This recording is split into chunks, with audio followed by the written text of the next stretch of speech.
Nothing says Ramadan quite like gorging yourself with food multiple times per day while constantly bragging about fasting, then waging daily terrorist attacks against unbelievers and Muslims from the wrong sect of Islam, and then kidnapping, raping, and forcibly converting Christian and Hindu girls to a religion founded by an illiterate 7th century stone-kissing Arabian caravan robber who sucked on the tongues of little boys, proposed marriage to a baby, and raped a prepubescent girl.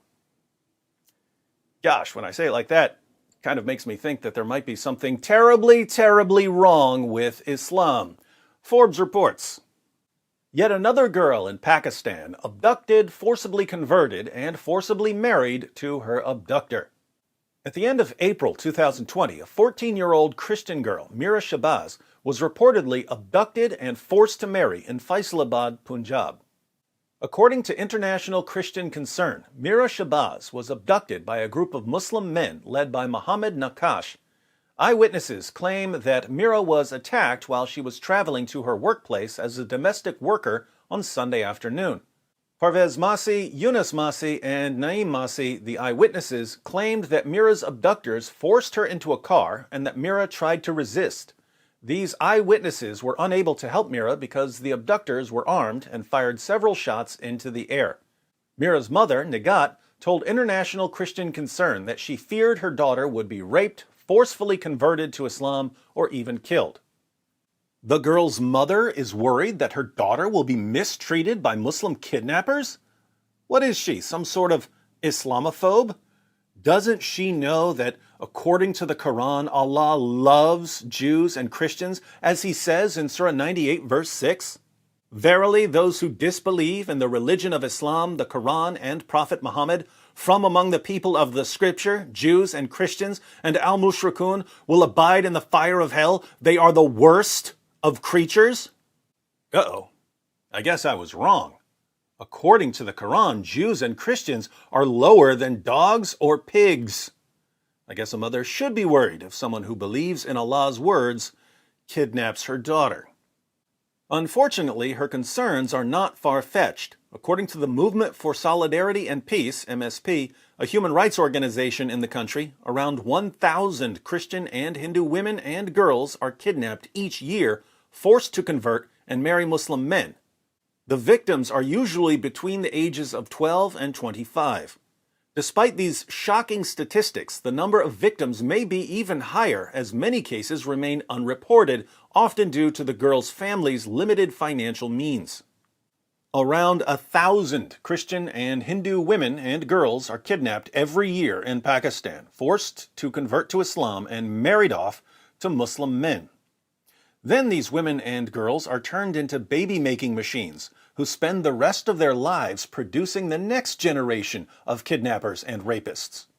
Police typically do nothing to stop this because it's their cousins and friends who are kidnapping the Christian and Hindu girls. And after all, it's helping the spread of Islam.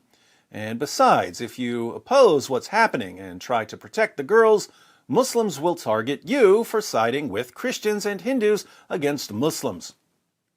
If Christians and Hindus speak out about what's happening, there's an inevitable bloody backlash against the Christian and Hindu communities. So they're often forced to keep their mouths shut about their daughters being kidnapped, raped, and forcibly converted to Islam, because if they complain too much, they'll all be killed. But keep in mind that if you criticize the religion that produces this system of rape and forced conversion, you're a racist and a bigot. As recently as March, I wrote about the case of another Christian girl, Huma Yunus, 14 years old at the time of her abduction. Huma was allegedly abducted from her parents' home in Karachi on October 10, 2019, by a man named Abdul Jabbar of Dera Ghazi Khan, Punjab province. Other known cases from recent years include a Christian girl, Mehwish, who was kidnapped when she was just 14.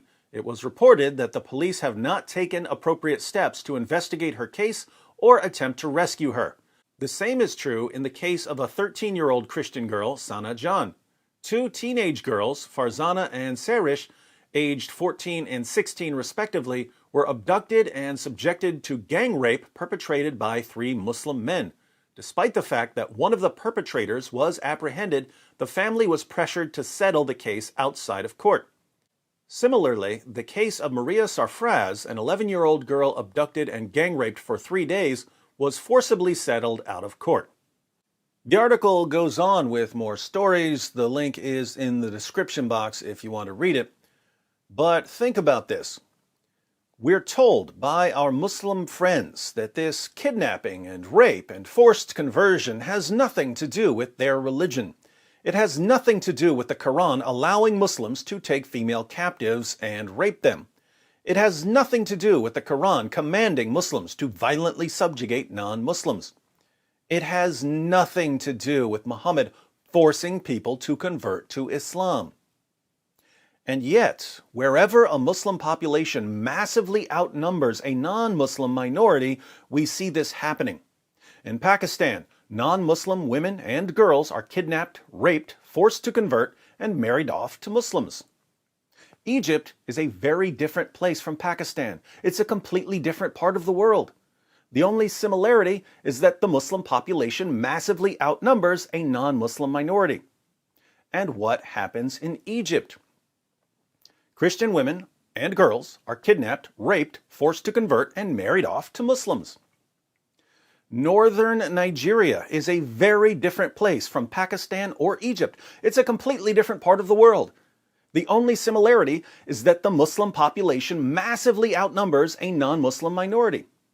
And what happens in northern Nigeria? Christian women and girls are kidnapped, raped, forced to convert, and married off to Muslims. Non-Muslims in these areas usually can't say much in their own defense without the entire Christian community being punished.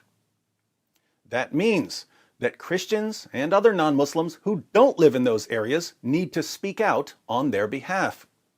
Unfortunately, Christians in the West are so busy showing our solidarity with Islam and making sure we don't offend anyone that we just can't find the time to defend the women and girls who are being kidnapped, raped, and forcibly converted in the name of Allah. If we condemn the teachings of Muhammad for the impact they've had on the world, we might hurt someone's feelings. And what could be worse than hurting someone's feelings? Jesus said in John 13, "A new commandment I give to you, that you love one another. Just as I have loved you, you also are to love one another. By this all people will know that you are my disciples, if you have love one for another." If a group of atheists were watching us right now, and they are, would they have any reason to think that we love the Christians of Pakistan and Egypt and Nigeria? Why would they think that we care about Christians who are being persecuted at all? And if they don't have much reason to think that we love one another, why would they think that we're disciples of Christ? Because we say so?